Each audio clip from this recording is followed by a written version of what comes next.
went to college, I used to always attend the FAMU band camp every single summer in high school because a really good friend at the time that played trumpet, Honesty Brennan, told me about the camp.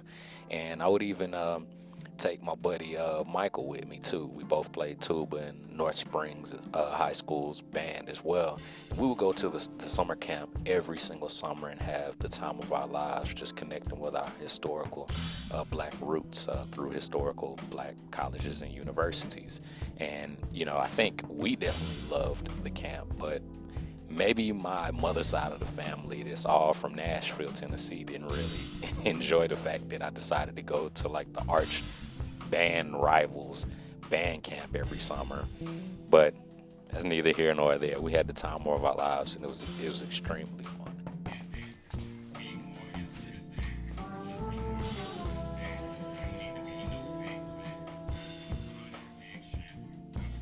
Well, anyways, it got down to the wire of high school graduation, and I started to just have the most unsettled feeling in my stomach, in my mind, in my body, in my soul.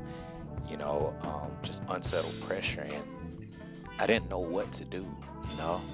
I'm graduating, but when everyone else is receiving their diplomas and they're walking across the stage, their scholarships are being announced and their grants are being announced, and they received their diplomas, and I just had no plan for college.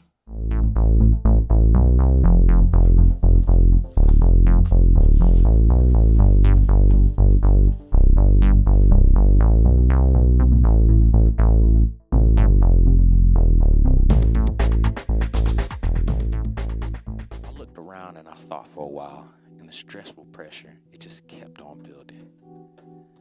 I remember pacing up and down the hallway, just trying to not feel like I was wasting my life. At that time in 2006, when I graduated high school, the Times by default deemed you a loser if you took a gap year, and you totally were over for life if you didn't go to college immediately. At least that's what they wanted us to believe. The worst part about all of this was I also didn't have the best of grades either. So amidst the things that only matter to colleges and universities, I had to figure out whether I could have anything that would appeal to them. And at the time, I didn't really think or feel like I had anything to offer to a college to be interested in me.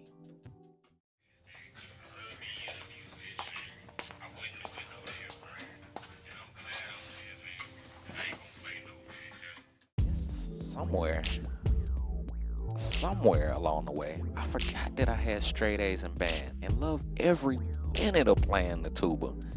So I thought to myself, in the second year of the life of YouTube, let's say that was 2006, did I make any great relationships in FAMU band camp that could help me along my college entrance journey? And all of a sudden, I remember my good buddy Killer Mike, aka Michael Young, also a tuba player that I met at FAMU band camp. And I gave him a call to see what his college plans were. He said Mr. J at Southern University was putting 24 tubas on the field in August, and that he was heavily recruiting, and man, it sounded good. But I didn't know anything about Southern University at the time.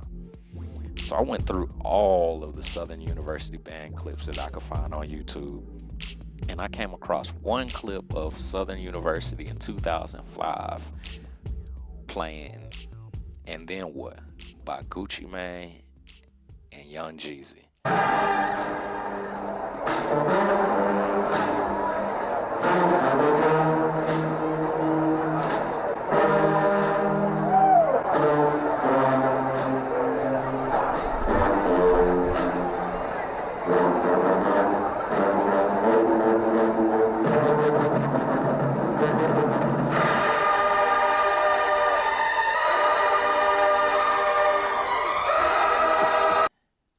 With a tuba solo, and oh my God.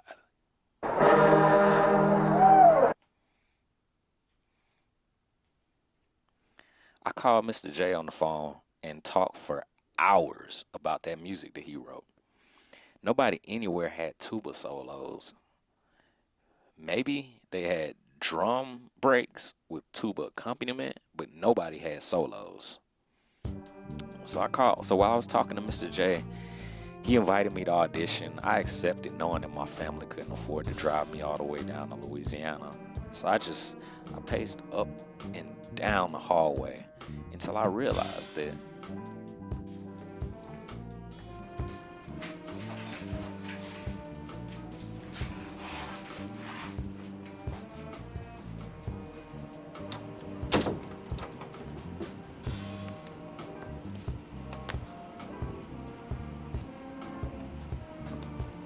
So I called Mr. J on the phone and I said, "Hey, Mr. J, are you familiar with YouTube?" And he told me, he said, "Yeah, I'm familiar with YouTube." And so I said, "Mr. J, is it okay if I record my whole video, my audition videotape on YouTube?" He told me it was cool. I sent him the email of the link of the video posted on YouTube. And a few days later, I got an envelope in the mail. And the envelope was a scholarship offer. And all of that from a YouTube video.